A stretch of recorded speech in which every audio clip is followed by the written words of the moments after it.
first and foremost, I want to give all glory, honor, reverence to Yahweh, which is named the Heavenly Father. I do so by Hashem Yahweh Shah. That's in the name of his only begotten Son, who the world ignorantly called Jesus Christ. All right, it's your brother Yeremi. I'm back again, doing another Feed the Flock. Praise to the Heavenly Father for giving me strength. Today, what we got on our hands, I'm going to be reacting to Raising Cain. Salaki, I don't know the episode. I was just trying to look it up. Based on, this clip, the information that I put in this clip, I don't really remember what was in that particular episode, but Google was sending me like 2 or 3 different episodes. So, like I'm not sure on that in particular, what episode it is that this occurred in. I believe it's season 4.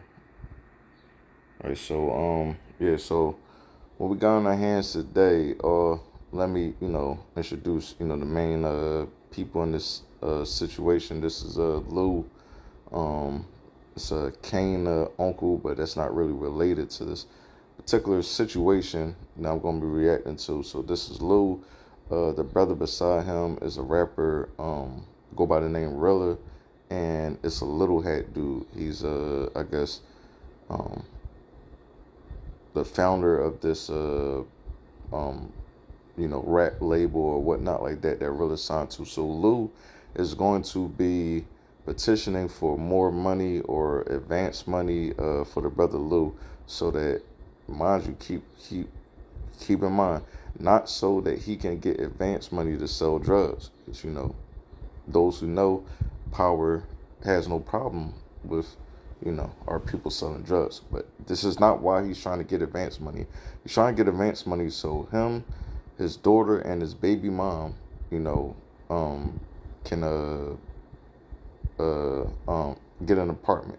Because I think currently at this time she's living at her mom's house with his kid. So he want, I guess maybe his living situation is not conducive for, his family to live there. So it's more easier for her to live at her mom's crib with his daughter. But the point is that he's trying to ask for advance money from this little hat dude, the owner of this rap label. So I'm going to be reacting to this. I'm not going to put Bible verses in this video in particularly. Why? Because I'm going to do a whole full review on the power universe, I guess is what some people call it, right? So I'm going to do a whole review on the power universe. So, then I'll put Bible verses in it.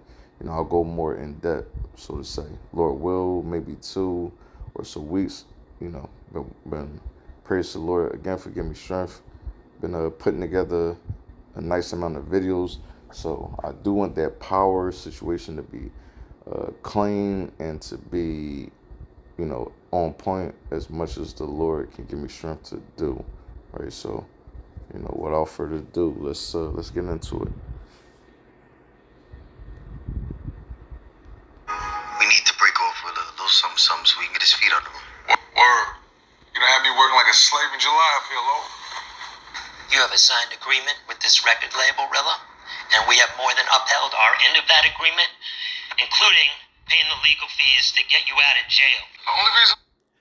All right, so you see right from the grip, the brother really, he already throwing shots at this little hat joker. He like word, Lou, right? He got me working like a slave. Yeah, you know what I mean, hold up, what he say? Break off with a little something so we can get his feet under him. Word. You don't have me working like a slave in July up here, Lo. He said, got me working like a slave in July. So, what is one, if not the main event in America in July? Right now we're in August, so we just passed July. So what is the main event in July that America celebrate? The independence of America. And he said, what? You got me working like a slave in the 4th of July.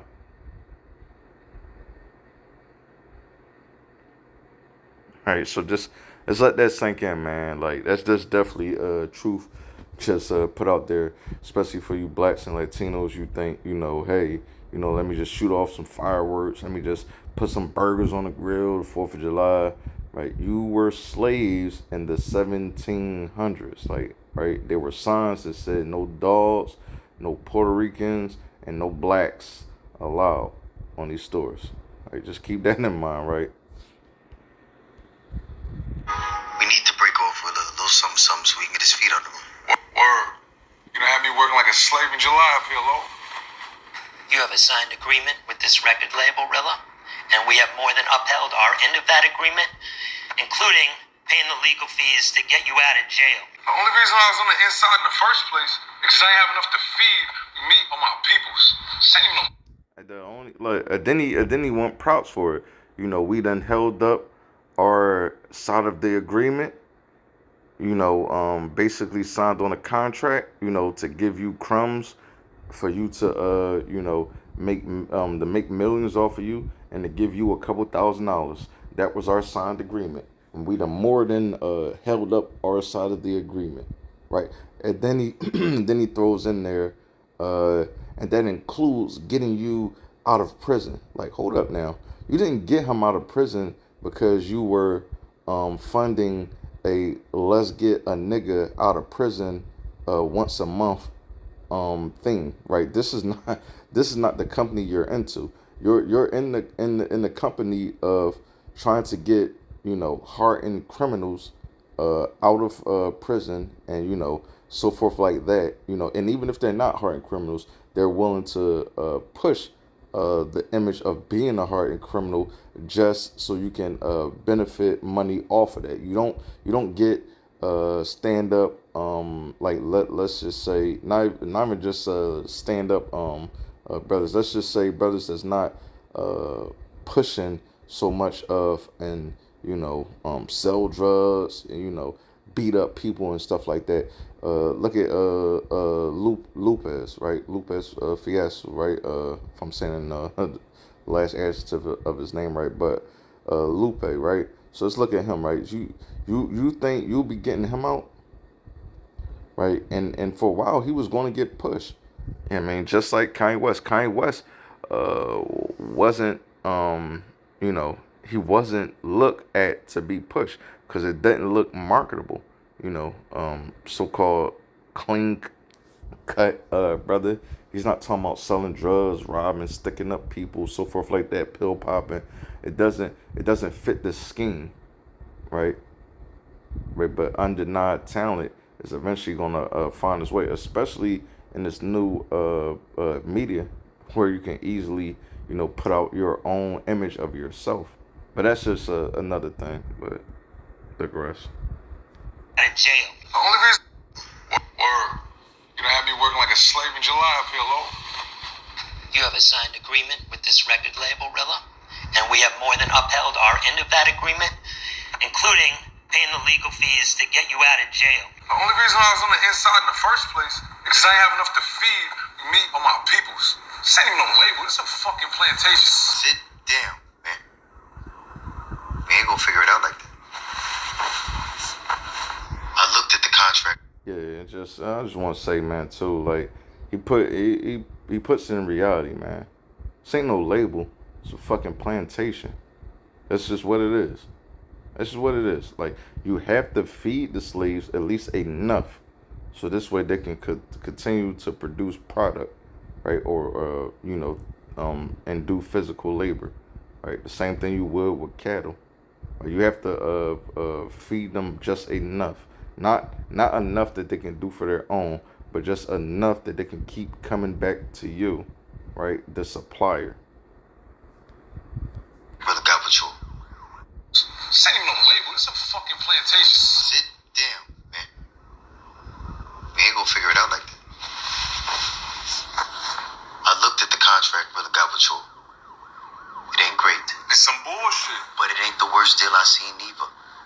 What? The advance was real money, and the fact that you don't got none of it is a conversation for another time. Point is, we'll need help. We as partners, so we need to do right by him. I just paid for. See Lou mindset. We are his partners, right? Because Lou, you know, he's like a producer, what you would say, a Just Blaze or Kanye West, you know, minus the rapping. You know, he produces and makes beats.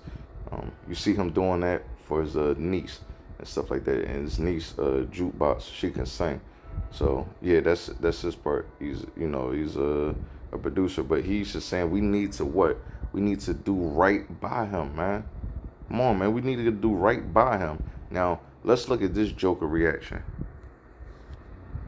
Advance was real money, and the fact that you don't got none of it is a conversation for another time. Point is, Willa need help. We his partners, so we need to do right by him. I just paid for him to get released from jail, Lou, and this Joker keep bringing that up. Like, I just paid to get him released from jail. Like, listen, you didn't do that, right? Again, to get a nigga free once a week from prison. Like you like you act like you running a company to just free, you know, brothers from prison. Like, stop that, man. Like, you got him out of jail so he can continue to produce on the contract. You would not have got him out of jail. There's a lot of other niggas in jail. You would not have got him out of jail if you didn't feel that you financially could recoup from that and get much more. Right? You wouldn't do that. Let's just be honest. And the fact that you don't got none of it is a conversation for another time. Point is, Willa need help. We his partners, so we need to do right by him. I just paid for him to get released from jail, Lou. And that's not the first time I've had to pay a lawyer to finagle him out of trouble. How many more times do I need to right Willa's wrong? Yo, this you nigga wanna... Well, hold on real quick. So that proves the point to what I'm saying, right? If this wasn't the first time you got him out of jail, right? It wasn't the first time. So let's not act like you're not benefiting from getting him out of jail. It's a reason why you're getting him out of jail, so he can continue on the contract of making you money, right? And then you can hold it over his head. More times do I need to right Willa's wrong? Yo, this you nigga wanna see wrong, I saw him wrong, and they're gonna carry his ass out when I'm done. How about you shut the fuck up and let me handle this? Yeah, that's good advice. You should take it. Fuck you, Seinfeld. Fuck you. Right, so obviously, you know, he calls him a little hat dude, and then he says, you know, F you, Seinfeld. You know, why the comparison to Seinfeld? You know, obviously Seinfeld is a little hat person, but also when you check it out, Seinfeld is also has racist tendencies too. Not just because he hired racist people, you know, and then when he was confronted, why don't you say the N-word like one of his cast members, you know? And he was like, oh no, I'm not going to do that. But I'm just going to play all these stereotypes, you know, on my show. I'm just going to play all these, you know, racist innuendos against blacks, Latinos, and even Native Americans, right? I'm going to isolate and highlight the Native American racism in one particular episode of Seinfeld. But, you know, go back and watch Seinfeld. One of my blood brothers, they like, oh man, this is one of the best shows of all time, you know, because of the scheme of how Seinfeld works. It is a unique show from the premise of that. It really doesn't have a basis of the show. It's just basically four people and their, you know, regular everyday type experience. Like whatever they experience for that day, that's what the episode is about. It's kind of like random. So from that, it's kind of unique. I don't really know if too many shows had done such before then, if I'm not mistaken. But yes, it's very high levels of racist innuendos in the Seinfeld show. And like I said, I'm just going to highlight the Native Americans. Who is it? It's Jerry.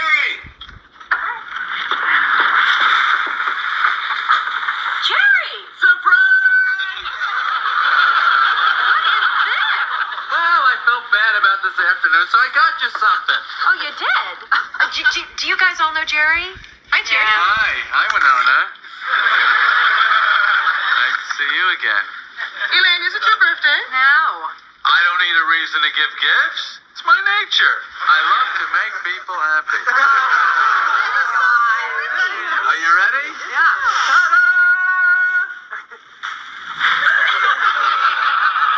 It's a cigar store Indian. Read the card. That's very nice. Thank you very much. Read it out loud. I don't think so. We had a little fight this afternoon. Let's bury the hatchet. We smoke 'em peace pie. It's late. I really should go. I don't blame you, Winona. Are you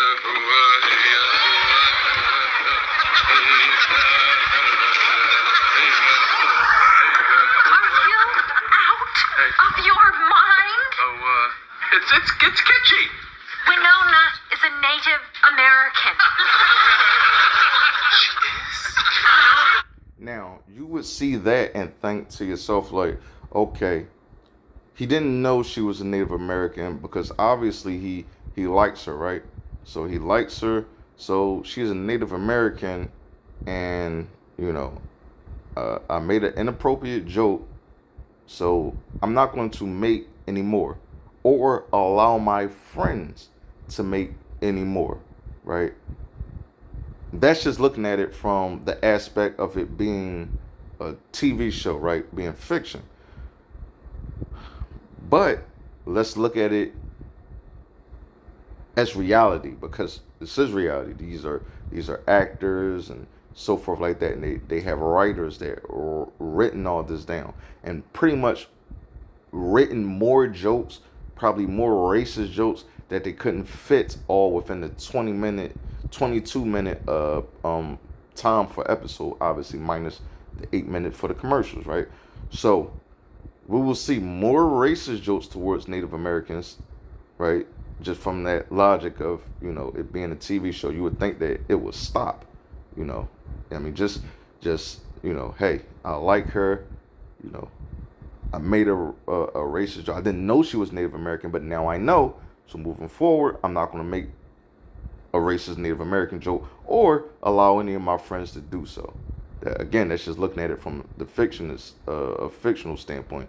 Now, from a literal standpoint, you know, all right, you made a Native American joke. All right, you made one.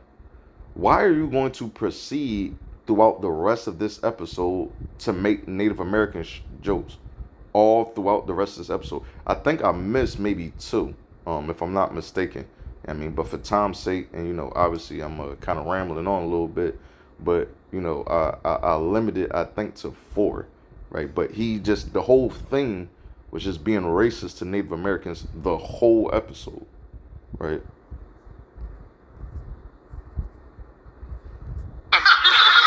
It's kitschy. Winona is a Native American. She is? It's late. I should probably just go home. I had no idea. Hey, Jerry! Look what I got!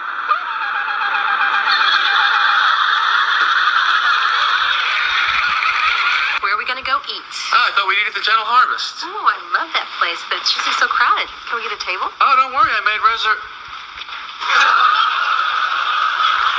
made what?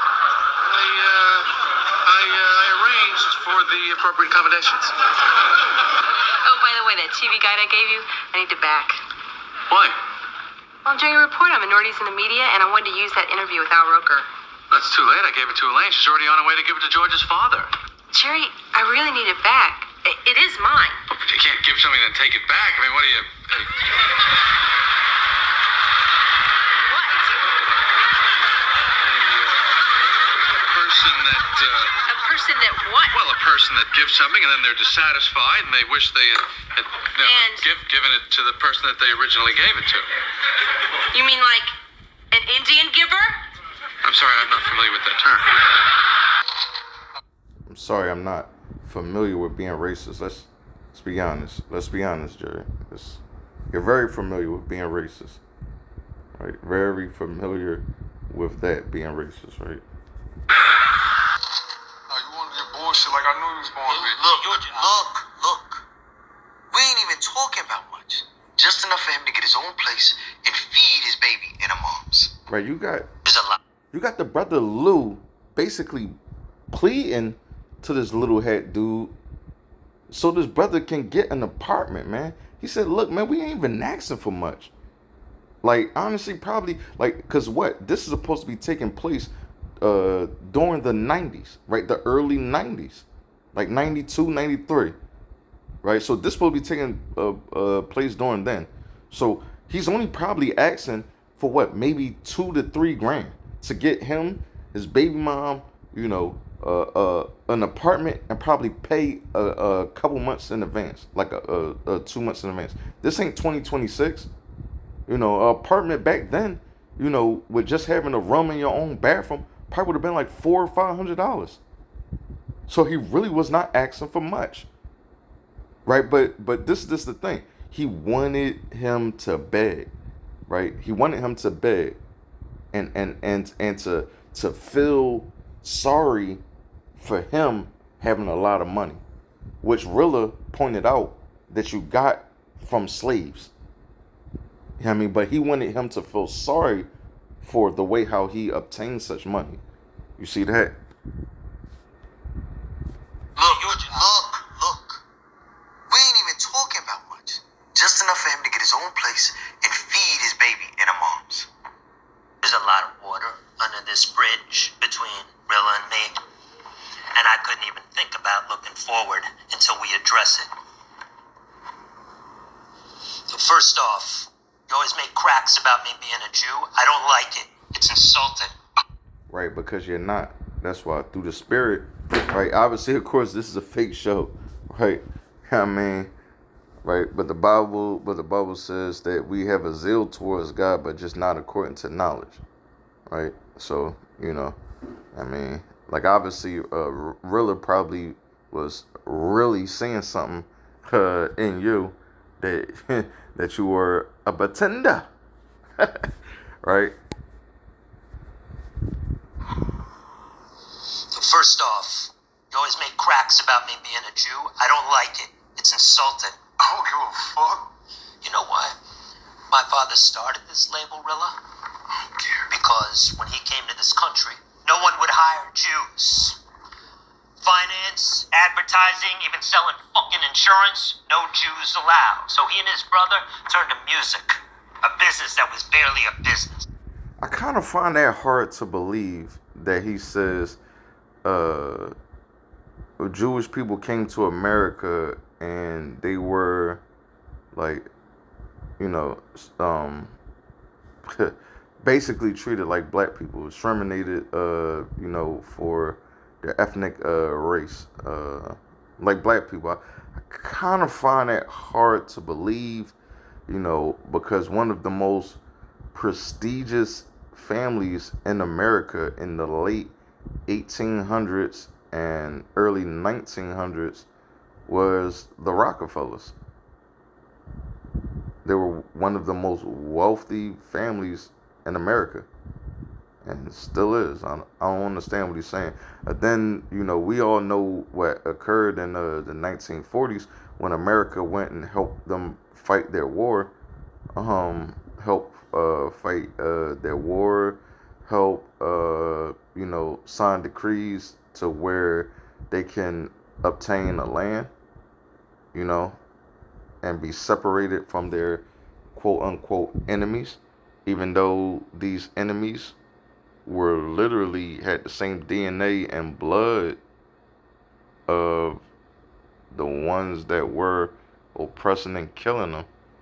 It kind of sounds like a me problem, like just like how they say, oh, you know, that black on black crime, that's, you know, that's y'all problem, right? Y'all got to get yourself together, right? So all them Germans should have got themselves together, right?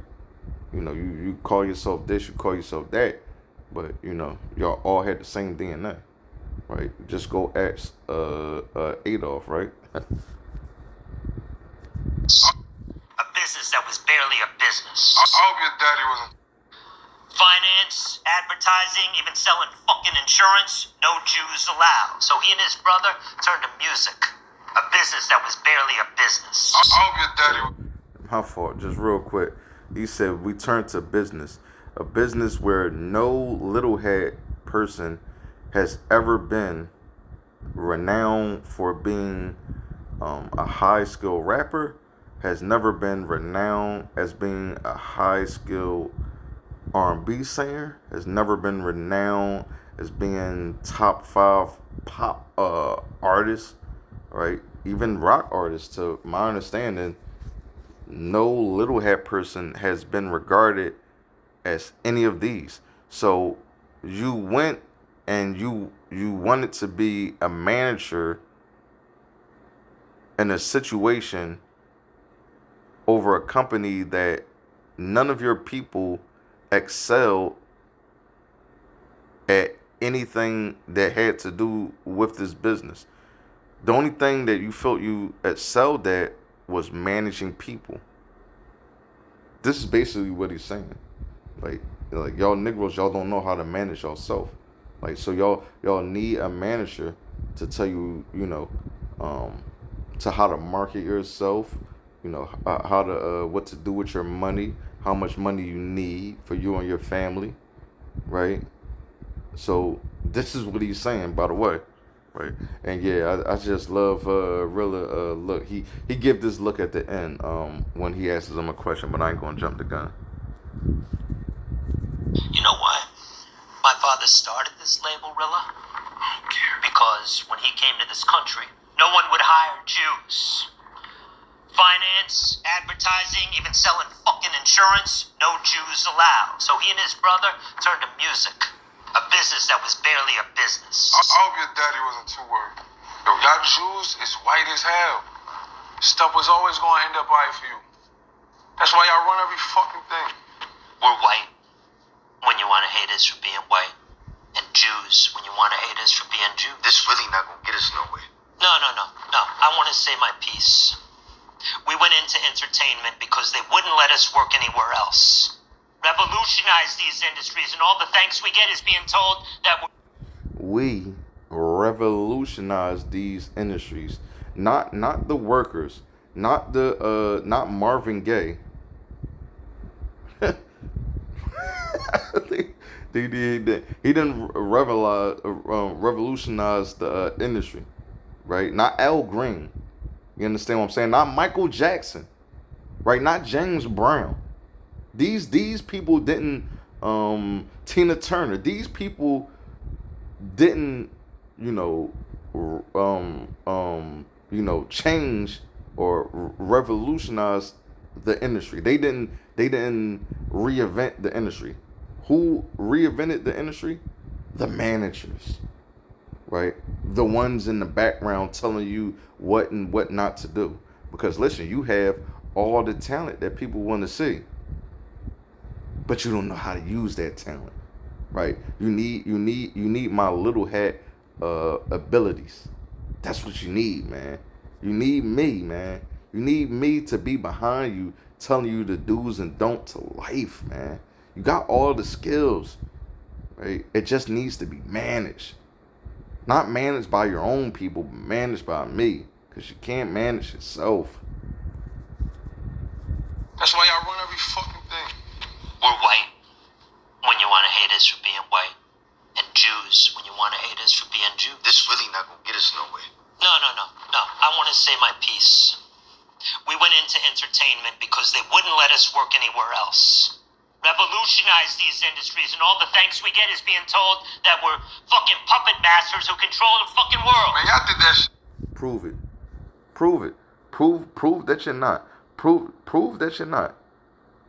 Right? All the owners of NBA, right, put together a video looking back on the Clippers. Old former owner, and then replace them with who? A left wing little hat, right? They got a right wing little hat out of the way and replaced them with a left wing little hat. Imagine that, right? But I can just keep going on. This, I'm just let the video play out. He condemns it, so. Being told that we're fucking puppet masters who control the fucking world. Man, y'all did that shit off niggas' backs. Fucking us when we desperate. I lie to you. You lie to me. It's the rhythm and flow of what we do. And it's not unique to me or my people, I can assure you. I lie to you, you lie to me, right? So he just puts that out there. Little hat people are known to be liars. And y'all did that shit off niggas' backs. Fucking us when we desperate. I lie to you. You lie to me. It's the rhythm and flow of what we do. And it's not unique to me or my people, I can assure you of that. Some of those Motown deals that Barry did were 3 steps below indentured servitude.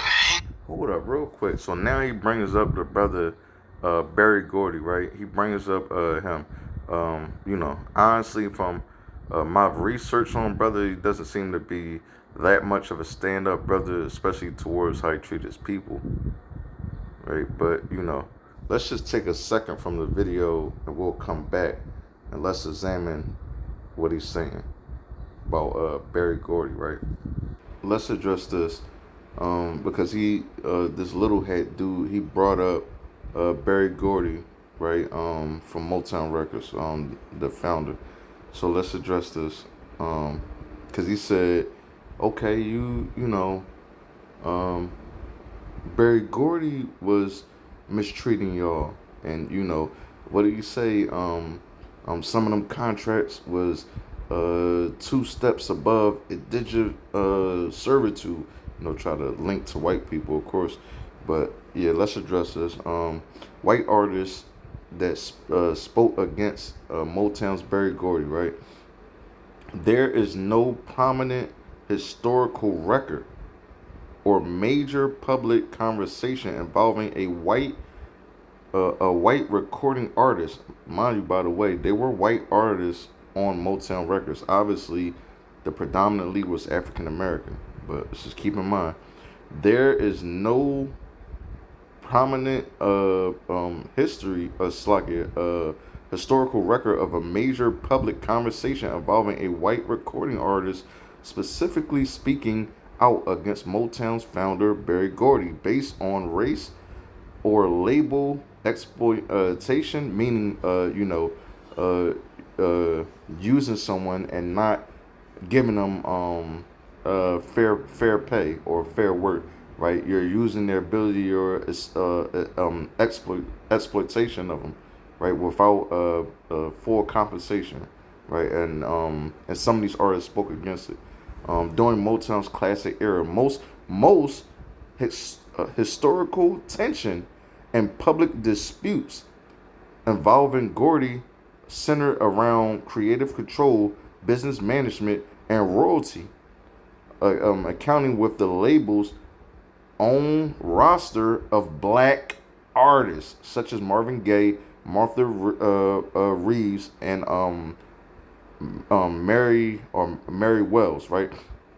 Black artists, right? So what are we talking about?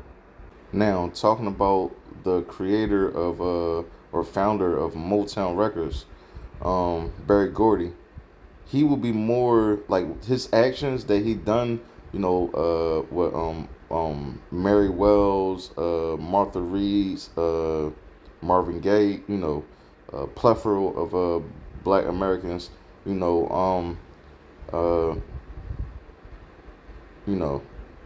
this is just what we do to our own people, right? We, you know, would probably some of our terms we would say that that's an in-house problem, meaning because it's amongst family, it's amongst our brethren, our own sisters. This is our own problem, right?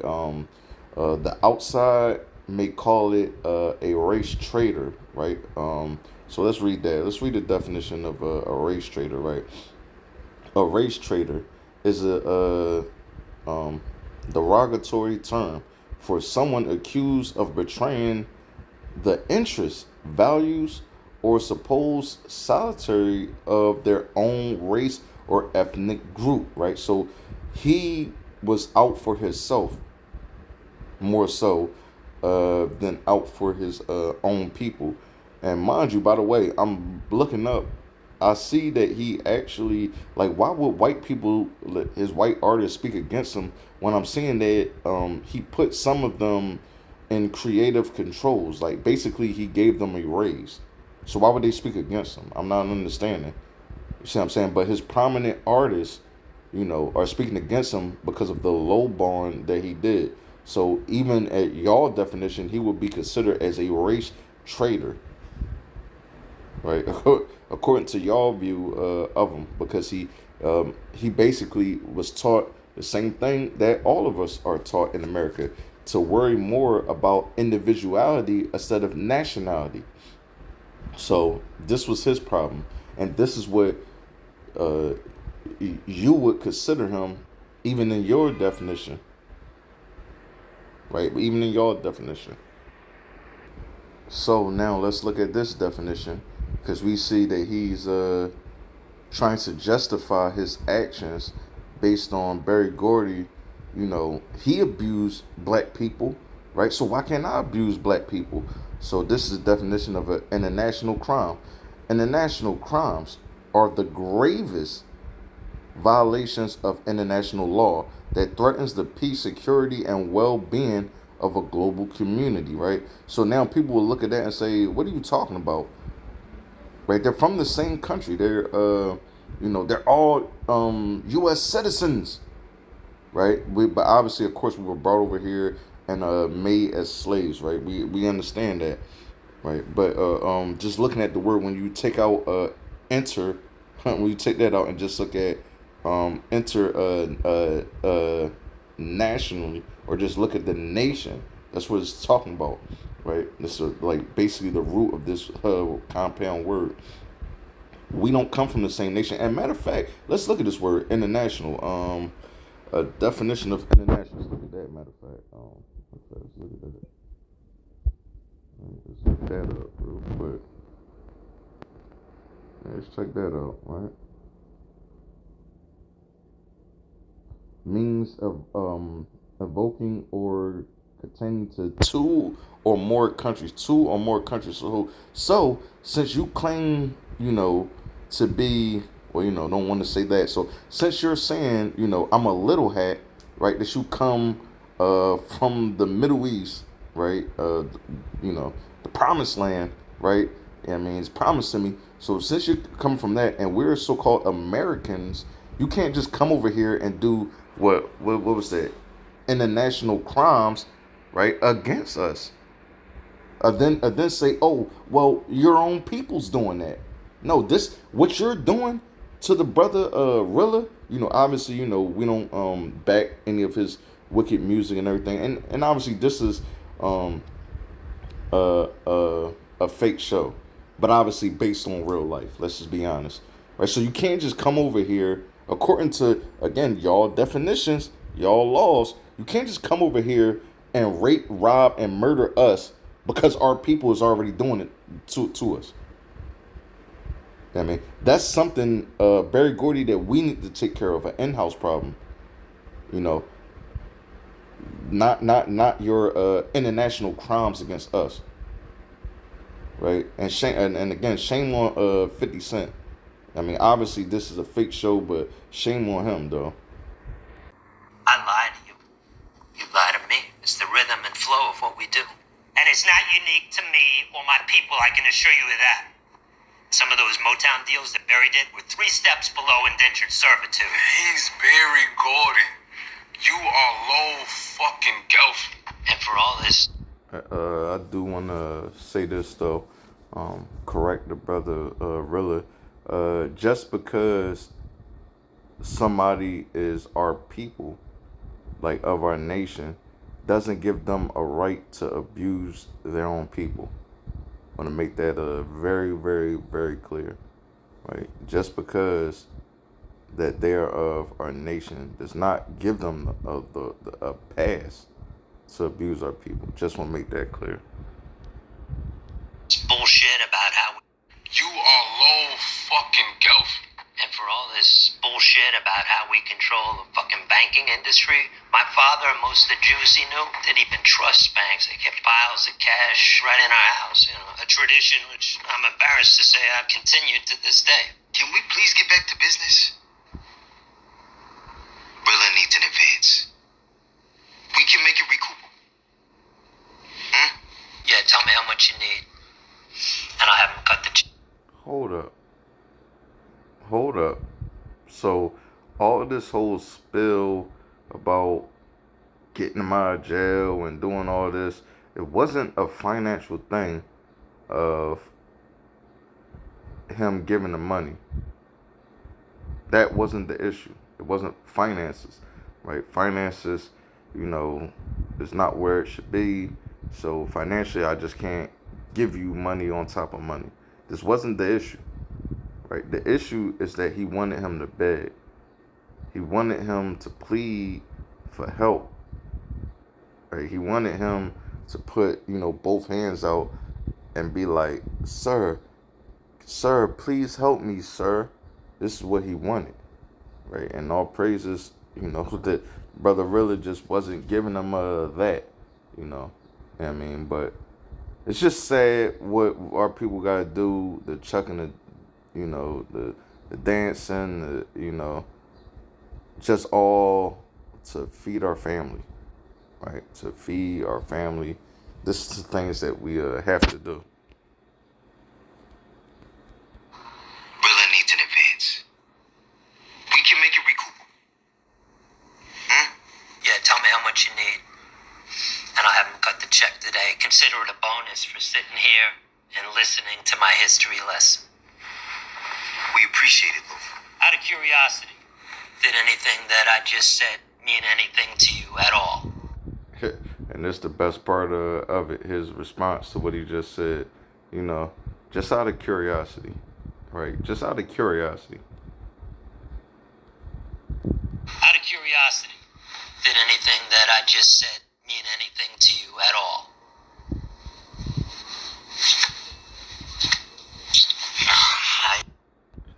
Straight up. We need to break. Straight up. Did anything I say to you mean anything to you at all? About, little hat people struggling, little hat people being, picked on, America not giving jobs to these dudes, which is a lie. And we didn't need to give you jobs as a worker because you already owned the country. What the hell is you talking about? And really just respond, nah.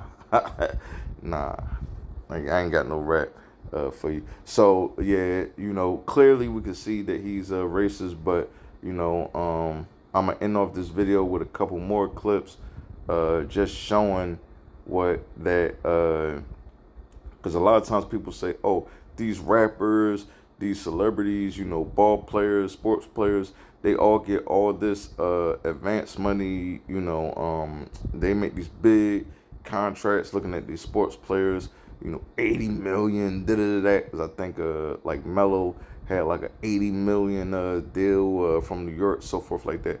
But you're not thinking about the revenue that these people bring to these companies personally, and then to these cities. So I'm gonna end the video with a clip showing that, but all praise to Heavenly Father for giving me strength. Pray He continuously give me strength to do His work and feed His sheep. All praise to Heavenly Father. May the Heavenly Father love and mercy truly endure forever for Israel, right? Just like it said in the Holy Scriptures. Right? So, if I said anything wrong, it had to have been the flesh.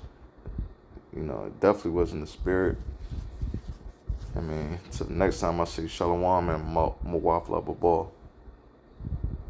So now let's talk about this, right? Because people say, oh, well, y'all celebrities, basketball players, rappers, so forth like that, right? Yeah, Slakia. Y'all go and y'all make about 10 million, on the contract, 100 million ball players, and y'all just messed the money up.